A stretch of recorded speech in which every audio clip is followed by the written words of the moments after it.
They wore black, but not to mourn. They wore it to celebrate. That's asterisk. The room was silent in the way silence feels wrong. A closed coffin rested at the center, polished, heavy, final. Yet the air held no grief, no trembling breaths, no breaking sobs. Instead, there was composure, control, almost relief. Asterisk. The husband stood straight, hands folded, eyes dry. Not once did his voice crack. Not once did his shoulders shake. He nodded politely as condolences were offered, as if accepting congratulations rather than sympathy. This was not the posture of a broken man. It was the posture of someone finally unburdened. Asterisk. Beside him, the mistress wore black like a costume. Her lips tightened to hide a smile that kept escaping. She leaned in close, whispering things that made his jaw relax, things meant only for victory laps, not funerals. Every glance between them felt rehearsed, practiced, hungry. Asterisk. Around the room, guests shifted uneasily. They exchanged looks. Some frowned, some whispered.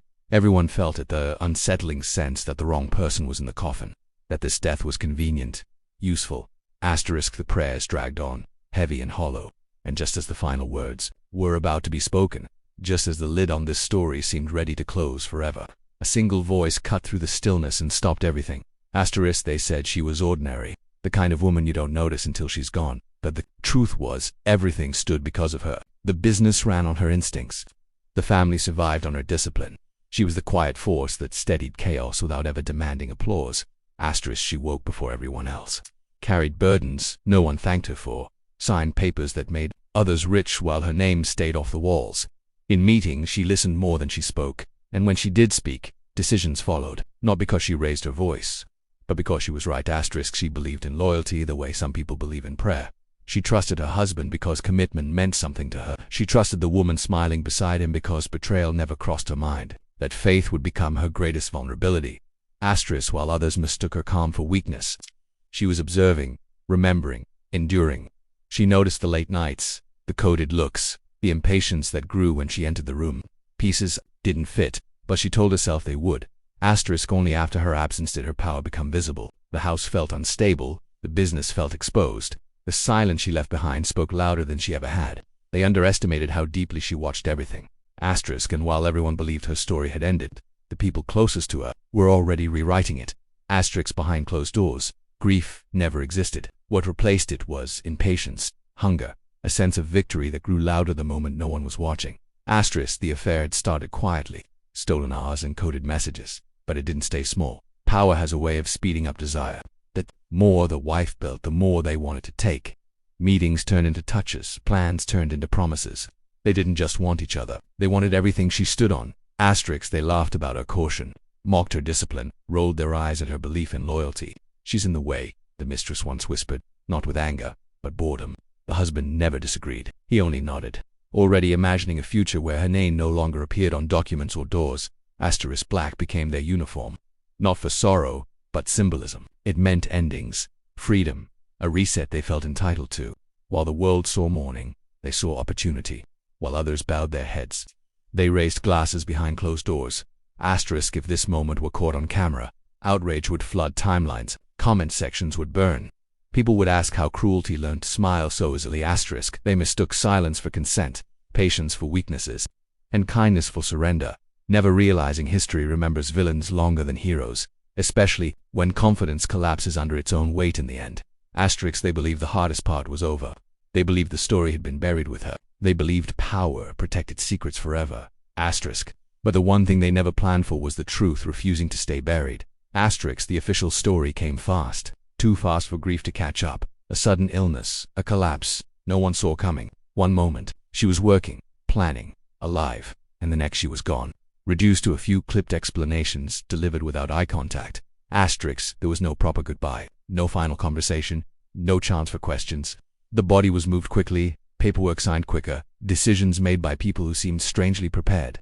A closed casket appeared almost immediately, justified as for dignity, though it felt more like a barrier than respect. Asterisk. The doctor spoke in rehearsed tones, choosing words carefully, avoiding details. He blamed complications, stress, timing. When pressed, he redirected. When questioned, he sighed.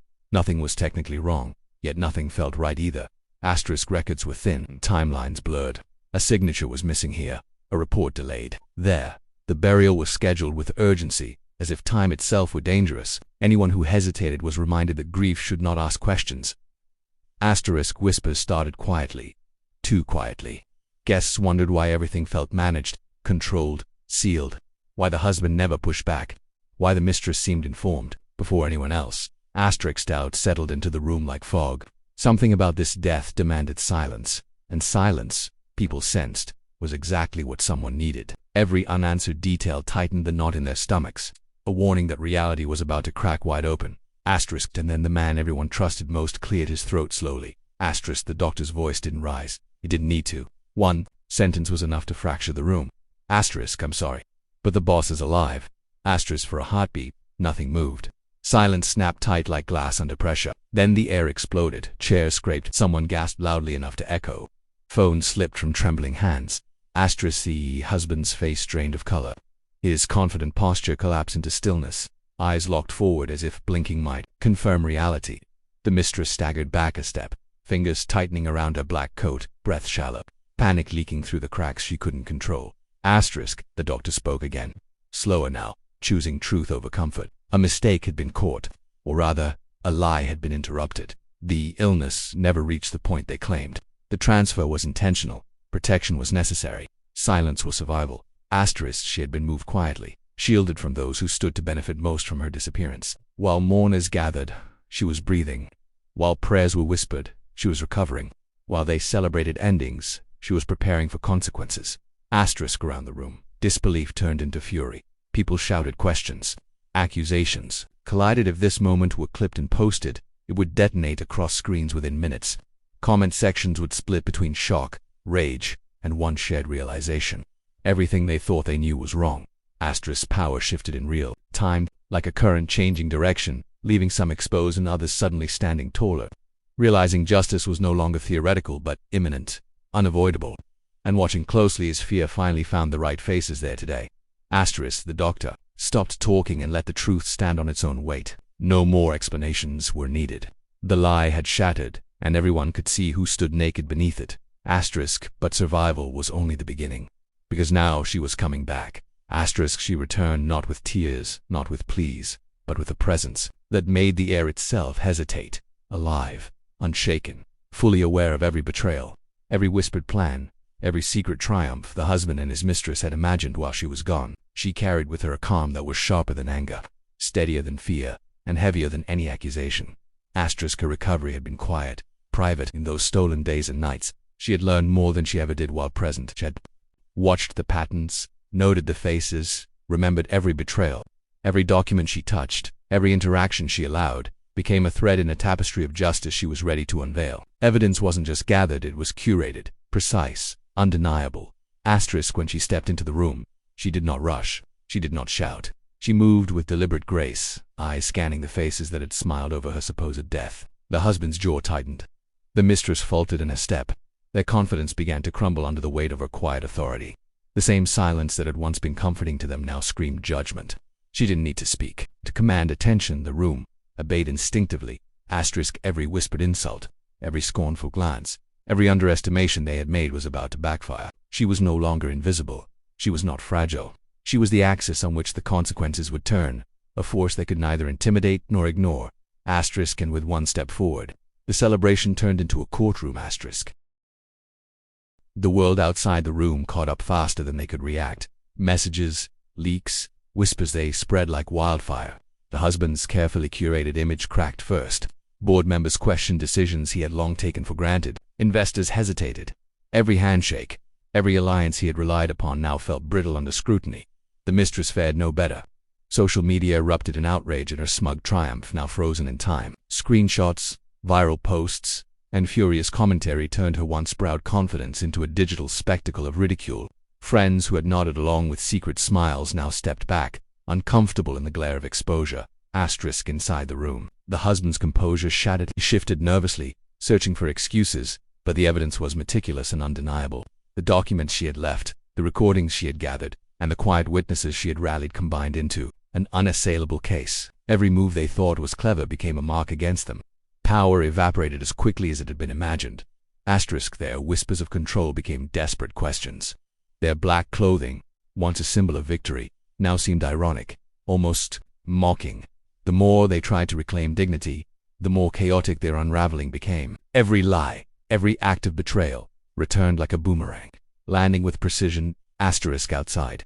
The audience felt it too. Justice delivered not by force, but by clarity, truth, and calm authority. Where they had hoped for silence and secrecy, they now faced judgment in every eye and every word. Calm met chaos. Truth confronted lies. Confidence collided with consequence. And while the villains crumbled under exposure, the room already sensed that the story was far from over. But the real victory wasn't revenge. It was what she chose to do next. She stood quietly, letting the chaos settle around her. No outbursts, no retribution, only the weight of presence that demanded recognition. Every eye in the room followed her, not out of fear but out of awe. She could have punished them. She could have torn down everything they had built while she was hidden, but she didn't. Her victory was not in vengeance, it was in dignity. She spoke once, softly, her voice carrying calm authority. The truth has been seen. Let that guide you. Then she let silence do the rest. Words were unnecessary. Her composure, her foresight, and her moral clarity said everything that needed saying. Outside life awaited her on her own terms. She reclaimed her role, not as someone defined by absence, but as someone defined by strength. The doors she had closed were doors she now opened herself, walking forward with the confidence of one who has survived deceit and emerged unbroken. The lesson was clear.